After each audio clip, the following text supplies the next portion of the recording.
we had a nice long chat at halftime and a nice long chat after the game about it.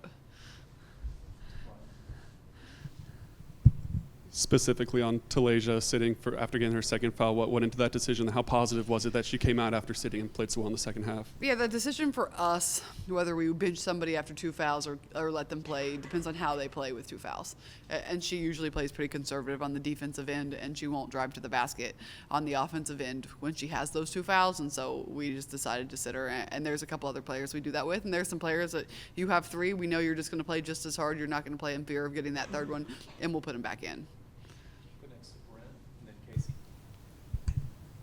I know a lot of talk about 37 points in the 3rd quarter, but when you look at this entire month, I think you guys have been outscored in the 3rd quarter only 1 time.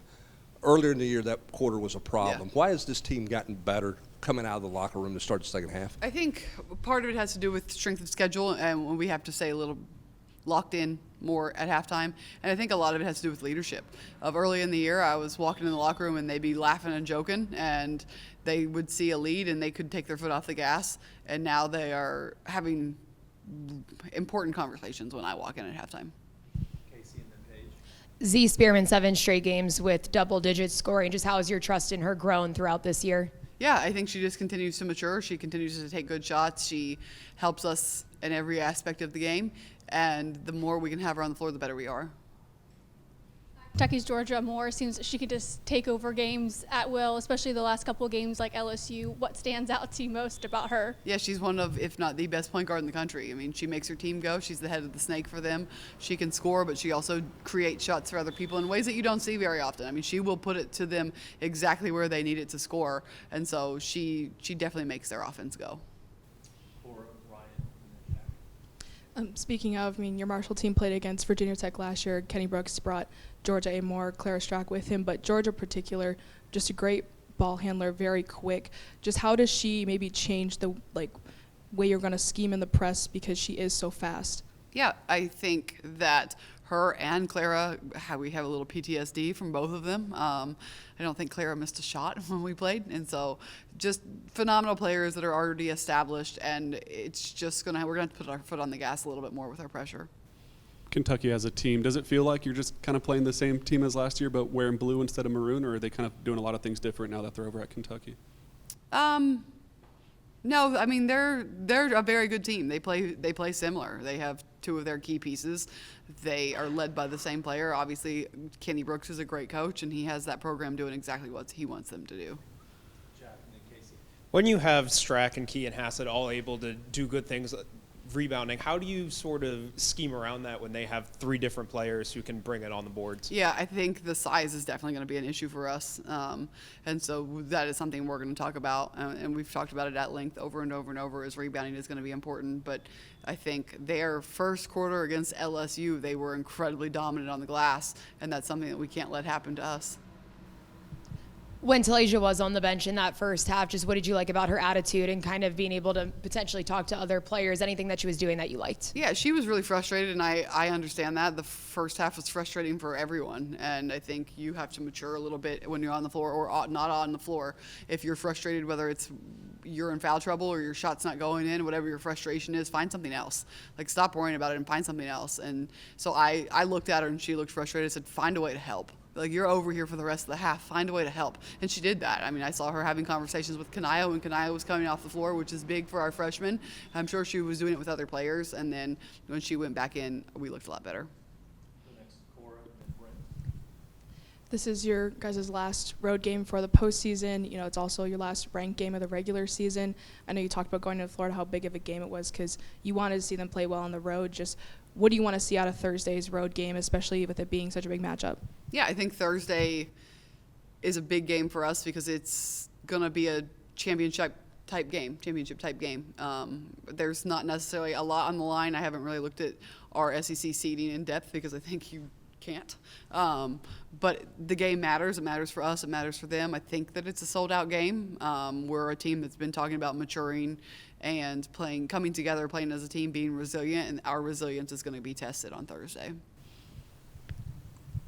How rewarding is it to be playing at the last week of the season with things on the line? I know you said you hadn't looked at seeding, but NCAA tournament seeding, championship type game, as you just called it. How rewarding is that in year one to be right here? Yeah, it's great. It's when you look at big picture, SEC seeding, this game is very important, and so those are really good problems to have. Ryan, Cora, mid-page. Casey. This time of the year, people talk about peaking at the right time. Not that your team's hit its ceiling, but do you feel like they're playing their best basketball this season so far? I think we are still very inconsistent. I think our floor has gotten a little higher. I think our inconsistency is not going to Florida and losing at Florida. I think we pulled it together, and I think we have some leaders that are doing a better job of helping us with that. I still think we can get better.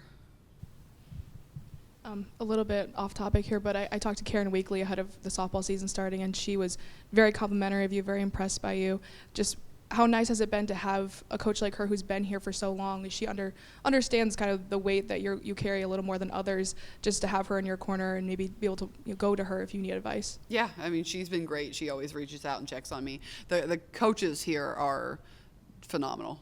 The support that they give, they're great people. They will check in on you. We support each other, and that's something that you don't see very many places. To hear players like C, publicly talk about how much, you've meant to them, she describes not feeling like she's in a box here. What impact does that have on you as a coach when you hear kind of that praise from your players? Yeah, that's something that I like to do as a coach. I really like to make players better. And so when they realize that and they appreciate that, that means a lot to me, but it also just means a lot to me if they don't realize it or appreciate it. And you can see them get better with their stats. And then that's something that we want to be known for here is player development. Everyone at this level wants to go to the next level. And even when I was a Division II coach, I wanted to bring players in and make sure that they left better than when they came in. And so that is really still one of my core values as a coach, is to make sure that you finish better on a stat sheet, better as a person, all of that. And when they recognize that while that's happening, it just makes it easier for me. You constantly talk about getting better. When you look back at this regular season, just what's something that's really improved that you're proud of that this team has been able to do, and why? I think right now, and it could change, but right now we're getting something from everyone. And our last couple games, our offense has been more efficient by the end of the game, because we're getting something out of everyone, and people are kind of coming into their roles a little bit better. And I think our team is hard to stop when everyone is showing up on that stat sheet. Next to Brent. You mentioned rebounding and the challenge that will be Thursday night. I think since the Missouri game, you're averaging like 42 or 44 points in the paint. How important are paint points in this matchup, and how much more efficient are you offensively when you are getting paint points? Yeah, I think our games that we have lost or just struggled, we have been missing shots at the rim. And I don't necessarily know that they've all been bad shots. I mean, I think back to Memphis, we had layups that we were missing. At Missouri, we had layups that we were missing. And so you look at that, and just being able to hit the shots that you get really helps us, and it just helps us all the way around. And that kind of comes back to maturity of when we hit shots, we're pressing. When we're pressing, we're getting stops. When we're getting stops, then we're running, and it's all kind of connected. I know you already touched on Kentucky's size a little bit, but I don't think there's another team in the country that can start as much size as they have.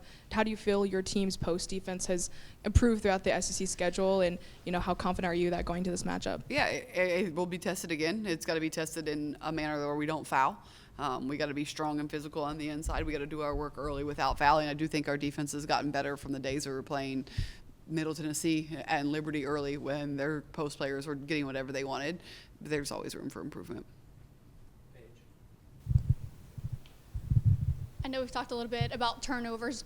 Now that you've kind of had a couple of games, maybe you go back and look at it, do you think sometimes it's like ball security and they just aren't caring about the ball, so they get those types of turnovers? Or where do you think you could limit the bulk of the turnovers? Yeah, I think our turnovers just hurt us because they just come at such bad times. And there's never a good time to have a turnover. But, I mean, late in the game in Florida, we had 3 bam, bam, bam right in a row while they were scoring on the back end, and we're going empty possession, giving an offensive rebound, empty possession, giving an offensive rebound.